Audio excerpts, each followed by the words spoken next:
And Gina, we were talking a little bit about the supply chain issues of COVID. Do you have some examples of how you're trying, or how you did, and maybe now how you're trying to make sure you protect against that?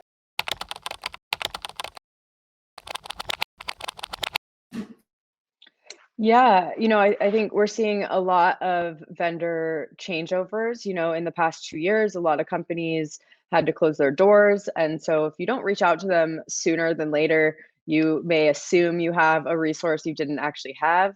And prices are just going up pretty much across the board for all types of resources. And so it's important to, you know, get your vendors locked in as soon as possible. And in that term, vendors, it's less so like food vendors and things like that, but it's more just these major contract resources you have, who's bringing in your hundreds of carts and who's bringing in all your fence.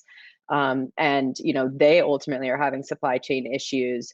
And it's important to contract with them sooner, lock in your prices sooner, because just from the month that you're having a conversation about something, you may see that the price already went up.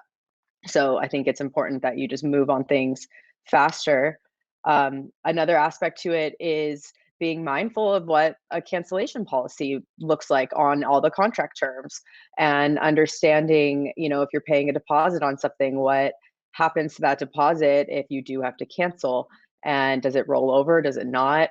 And these are all considerations that on every single contract you have to really think about, because the reality is festivals can get canceled. One day it's happening, the next day it's not.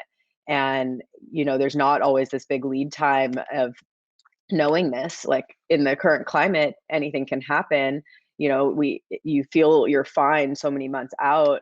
But it's important to protect yourself and protect the vendors, and work out those details early on and have good contracts, so that if that happens, what to do next, and it's a fair agreement between all the parties.